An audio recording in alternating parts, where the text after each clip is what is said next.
শিবিরের সামনে দুইটা দরজা, একটা দরজা ধৈর্য ধরা, কিন্তু ধৈর্য ধরলে কর্মীরা বলবে যে জুলাইত বুকে গুলি খাইছি, আজকে চর খেয়ে চুপ থাকবো, এটা মাঠের নেতৃত্ব হাতছাড়া হয়ে যাওয়ার সম্ভাবনা আছে। আর এক দরজা হচ্ছে জবাব দাও, কিন্তু দিলেই ফাঁদে পড়বে, উগ্রবাদী সিল দিয়ে দিবে, আবার আয়নাঘর ফিরে আনবে। তাইলে মাঝখানে একটা সরু পথ আছে। এ দোকান করছিল 2002 সাল থেকে 2013 পর্যন্ত, সেই পথে হাঁটছে। তিনটা কাজ করছে: অন্য মাঠে খেলা, ঘুষির বদলে পাল্টা সন্ত্রাসের বদলে সংগঠন গড়ে তোলা, মারামারির বদলে ভোট, ঝগড়ার বদলে সেবা। এরদোগান যেখানে স্থানীয় সরকার পেলেন, প্রথমে কাজ রাস্তার ময়লা সাফ করো, পানি ঠিক করো, বাসের সময়সূচি ঠিক করো। কামালিস্ট মধ্যবিত্ত যারা এই দোকানকে দুই চোখে দেখতে পারতো না, তারাও একদিন বললো এই লোকগুলো তো কাজ করে।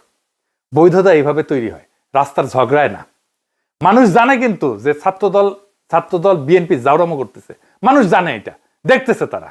2 নাম্বার যেটা করতে হবে, প্রমাণ রাখতে হবে। প্রত্যেকটা ঘটনার ভিডিও, সাক্ষীর বয়ান, হাসপাতালের কাগজ, থানার জিডি, প্রত্যেকটা ঘটনার 2টা গল্প তৈরি হবে। ওদের গল্প আর তোমার গল্প, শিবিরের গল্প।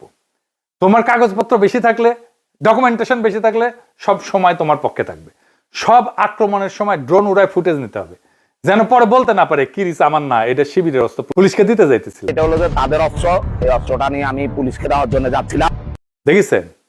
3 নাম্বার, এটা খুব ইম্পর্টেন্ট, নিজের ঘরটাকে পরিষ্কার রাখা। ব্রাদারহুডের 2 দল ছিল। এক দল বলতো ধৈর্য ধরো, সেপা দাও, উস্কানিতে পা দিও না, এরা চিন্তাশীল। আরেক দল বলতো এত ধৈর্যের কি আছে, জবাব দিতে হবে, এরা রাগী উগ্র। মুরসি প্রেসিডেন্ট হওয়ার পরে উগ্রদের কথাই চলছে ব্রাদারহুড। 1 বছরে সাধারণ মিশরীয়রা ভাবলো এরা দেশ চালাইতে আসে না, এরা দল ঢুকাইতে আসছে, সমর্থন মাগলো, সিসি কু করলো।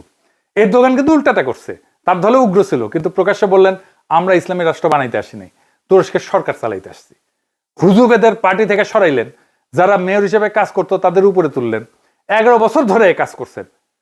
কামালিস্ট সেনাবাহিনী 11 বছরও এর দোকানের বিরুদ্ধে কিচ্ছু করতে পারেনি। এরা বিপজ্জনক, এটা বিক্রি করতে পারে নাই, কারণ সবাই দেখতেছিল এরা কাজ করতেছে, ঝগড়া না। সংগঠনের সবচেয়ে বড় শত্রু কিন্তু বাইরে না, ভেতরে। ছাত্রদল কিছুই করতে পারবে না, ভেতরে ঠিক রাখেন। উস্কানিতে পা দিয়েন না, উস্কানিতে পা দিছেন তো মরিছেন। উস্কানির ফাঁদে পা দিবেন, পরে 2 প্রজন্ম হারায় যাবে। এই রাস্তা কিন্তু খোলা আছে, বহুজন চায় এই রাস্তায় তারা যাক, এই রাস্তায় যাওয়া যাবে না। তুরস্ক 2002 থেকে ধৈর্য, শৃঙ্খলা, সেবা, 20 বছরের লম্বা খেলা, কঠিন কিন্তু এটা টিকে আছে।